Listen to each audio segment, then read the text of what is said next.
Welcome to Tidbit Talkin. Have some ideas about a fictional thing, each one featuring different levels of seriousness. Spoilers, here we go. Assorted general series thoughts. Some Season 1 stuff. Barry must have already had a pretty fast metabolism before getting empowered, seeing as he felt a need to snack while walking to a crime scene, and nobody acted like it's abnormal for him or anything. The Speed Force lightning apparently didn't really burn him at all. He seems to have just pushed him into that chemical shelf.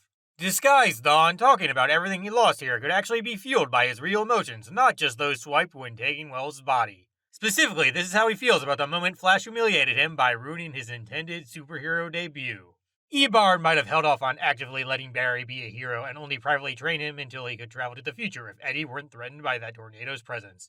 Dude probably wanted to make sure the Scarlet Speedster's public debut was at the exact time it happened during his original history. Mr. Just Woke Up CSI stating the lightning more or less gave him those powers is likely because he can kinda already feel that a certain supernatural deal is involved with everything electrical going on within. In a wheelchair and a pariah. He puts more emphasis on that since his second segment because it also applies to his real self. Anyways, always nice to see a doublespeak half-truth combo no matter what you're dealing with. Sometimes you just gotta appreciate cleverness, even when it's rooted in horrible stuff. Dawn's extra aware of whether or not training Nemesis does proper costume changes because he always has his own ring pocket contained just in case any evil emergencies arise. Also take notice how his head actually followed Mr. Hero throughout the room before saying that forgot his clothes a bit. The negative Speed Force must have been making these two hear extra discomfort generating hoopla containing songs so Partner Boy's lineage could remain efficiently unpleasantly stoked. Snart most likely first disassembled and learned everything he could about the cold gun after being told Cisco and friends tracked him with it. Deciding which gloves she could wear almost definitely occurred as a result of learning which clothing pieces never got blown up by her. This head start isn't just regular showing off, it's a specially catered one meant to highlight his recently realized wall-running dealie. Someone with speed existing before your accelerator? In this case, no. Of course, right now the dude's from the future. In another case, specifically involving an alternate universe and a fellow who likes kettle helmets, it could easily be true. Smug people have lots of fun playing with specifics. Eobard might be okay with changes just as long as they don't remove Flash and his reverse fighting on that particular date. As even if his friend foe never vanishes in a new one, it still means both their existences are still guaranteed. Plus that just means he has more chances for causing horrible things later. Although his ego might be a bit too bruised if things ever got moved from the front page. Also, Dawn's searching just for Barry Allen might involve willingness to settle for a future where he succeeds in taking a certain heroic mantle after his dead guy failed at it before becoming beloved enough to be remembered by the general public. Despite not wanting Joe to investigate stuff or even believe in an evil speedster's presence, he still does things like threaten Iris on occasion because otherwise Wells' mind remnants might overtake his true self. On that note, Detective West is extra worried about his adopted son losing those abilities now, despite initially disapproving of Speedy safe stuff because crime-solving mindset whatnot lets him predict possibilities involving loved one threat nonsense. Mr. Fake Chair Strap but still really trapped very quickly thinks about how electricity got absorbed properly without metacell function stuff happening due to middle block shenanigans because of experimenting with restoring his own powers. A lot of sympathy for someone who tormented you as a child. Eobard doesn't like Barry's reaction to Tony because he himself never saw an inkling of forgiveness from any version of the guy. Not even ones with full sets of long life having parents. I respect your ideals, I just don't share them.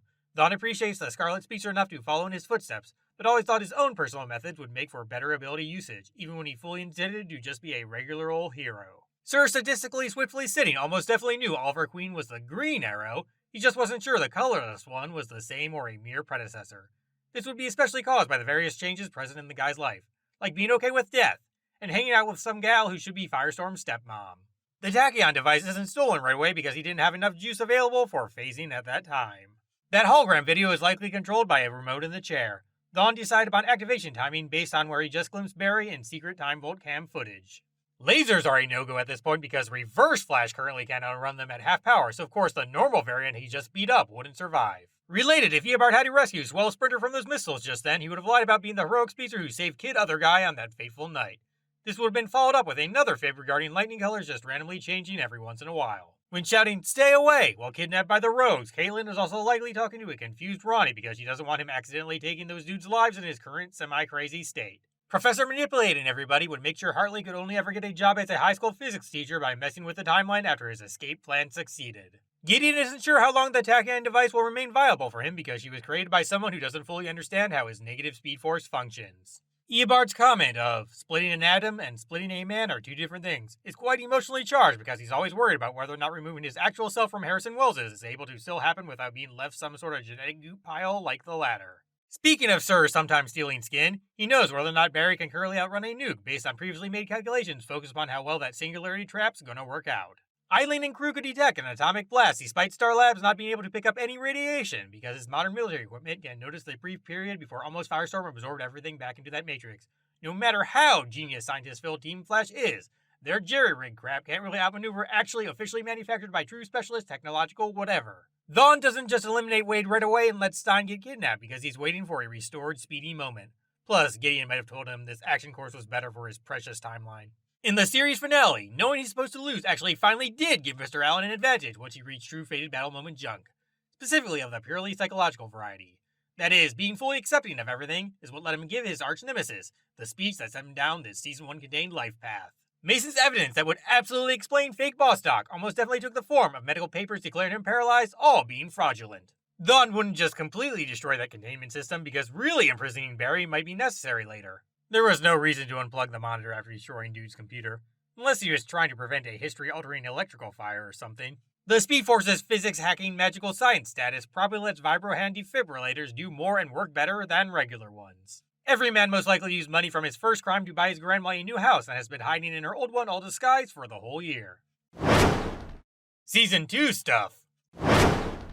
Despite not initially being strong enough to vibe without touching something, a vision occurs near Rothstein because that guy making the ground shake is basically physical contact. Barry has sensors installed that alert him when somebody enters his newly inherited facility, but no other security because he's still hoping that Ronnie's alive somewhere and will eventually just wander into the place one day. That particular posing as Jay Garrick time remnant might have actually been off had the distortion not opened, as a sort of dramatic final showdown which instills ultimate fear within general populace folks deal. Plans changed afterwards, because Ullman realized even his sickly selves could reach another universe again, and possibly find a solution to that whole body fading to nothingness problem currently going on. Barry, of course, understands the lie detector test that last idea Focus Dude took doesn't matter because it relies on bogus tech that police just want civilians to think works perfectly so a confession occurs beforehand.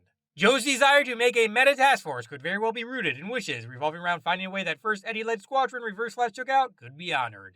The Star Labs basement breach probably went unnoticed until that scanner got finished because it wasn't truly active until Hunter agitated it with a severe shake. Those nifty universal rifts showed up worldwide on Earth too because the fully powered reverb made the latest meta crime causing accident much worse over there. The Thon idea Harry stole for his speed swiping stunt must have been an abandoned one thought up while studying Blackout. It would have been used because he realized two things. 1. The swiped electricity couldn't be converted to negative speed even if it got restored to its 4C state. 2. Blah blah blah, keeping the future intact. Joey couldn't emerge until right now because many businesses remain closed following the original accelerator accident, and Sir Super Swift Sweeper included those in his post-Singularity Central City cleanup mission. At which point they of course got reopened after being declared ultimately tidy. Back to Brainbit swipe from the world's quickest party pooper. Standard Flash must have figured out how to close those breaches based on data Professor just mentioned had about that Season 1 finale contained convenient black hole side effect thingy. It might have even faded on its own eventually. This city is that dude's future too. Although he may have been cool with a new reverse career inspiring article in the form of Flash vanishes saving Central City from bizarre astronomical phenomenon. Failure Shot's bullets fall in front of Evil Ramon instead of just whisking right past him because his aggression makes some sort of super shaky aura surround him at all times. Related, Reverb must have been willing to rebel because psychic power crap made him the only minion who realized their boss was dying. Geomancer got in so easily because he made his own tunnel to Thawne's secret underground lair located beneath the pipeline. Simply going faster is the solution to phasing problems in most dimensions because the technique itself is edging towards actual multiversal travel speed levels. Cisco figured out where to best preemptively fly those drones while calculating Barry's success chances at making these training jumps. Trajectory most likely knows how the secret prison functions because the escaped peekaboo spread that info everywhere she could. The intro recap having a slightly different Eobard erasure is representative of how things went after this episode's time travel shenanigans finished up. Thawne resorts right to knocking him out because he's worried this is the original Future Flash finally catching up with him. This mission risking secret spewing is done because he hopes Buddy Raymond surviving would be the only change. Barry being okay with tachyon enhancement over V9 supplementing could easily be because the former is more like lifting or wearing weights rather than steroid usage. That is, the particles give him a form of resistance when running by blasting towards his own contained speed force, making his training a tad more intense. He couldn't do the same with regular workout gear because that supernatural stuff granted him abilities demands an equal amount of sci-fi zaniness when things get taken up a notch. Earth 2 may have a lack of therapy development due to that switcheroo between selfishness and selflessness that seems to be going on there. Basically, the people who like to figure out how to help others on the main one didn't care so much about assisting anybody but themselves over yonder. Even if there were others who were just as smart who would now care about society unlike their first place mirrors, they wouldn't have the same life circumstances as those other pioneers. So it's probable they can't help in an identical manner. That, combined with said alternate planet's seemingly more advanced tech due to people like Harry being prominent, leads to things like improved shock treatments being something that's utilized in their modern day. On top of stealing mystical swiftness juice, that device must have rewritten the Scarlet Speedster's DNA so he couldn't absorb any more after depleting it. A physical transformation like that's gotta be pretty straining. Hence why when it first got snuck on him a few episodes ago, and only took like 0.1% of his power, dude wound up almost totally wiped out after like 5 minutes or whatever. Griffin's second punch might have not actually landed. He could have simply just had enough super strength behind it at this point that Barry got moved without being touched. That's how the latter survived without having any remaining Dwarf Star armor. Jesse and Wally didn't get hit by a raw dark matter wave followed by a lightning blast. Rather, what struck them was their formerly freaky fast friend's essence getting transported into the Speed Force. That's why they didn't have any chance to develop a different ability set. Also, Miss Quick must have been the only one put into a coma because being from another universe made his soul react poorly to her or something. One last thing. The specific part of his being that juiced them up were his memories of becoming his super self. It's basically an accidental copy-paste situation. Connected to the one thing from last episode, her heart didn't stop. It was merely going too fast for normal human ears and other touchy-feely pulse detection techniques. Anyway, Jessie sped up more quickly than the other one because she already had a much faster than average brain. Vive's portal manifests somewhere that'd be really hard to reach without any speedster powers because Captain knocked himself out. Really doesn't feel like leaving until they're back. Once they are, it shows up somewhere super convenient. This cosmic entity's struggle with teaching Barry about how to overcome his mother-death grief is probably because it's making an attempt at making him exactly like his pre-Thawne timeline messing shenanigans found self. That dude was apparently just inherently all heroic and responsible because he was raised by happy, justice-loving folks without any drama, and the way he charged the Speed Force up likely felt better from its point of view. This lack of understanding regarding mortals' emotions is why he does a really crappy job here. Zoom seems to be fine taking out seemingly vital for victory individuals like the mighty Reaver because his army is filled with plenty of copycat soldiers, like Greenstorm over there. Cisco solely foresees Earth 2's end instead of that whole multiverse Hunter wants to obliterate because it's currently the only other one he's opened a portal to. Aside from that place with Superman and Girl who could probably find a way to stop it on their own. Using J instead of his recently revealed real name could very well be a ploy by the team to trick him back into character, thus making him more likely to trust them sufficiently, if only subconsciously. Essentially, with some sort of heroic intention-filled, frameless, mask, mindled trickery deal. Endings are a pain, but all of you are fantastic. See ya.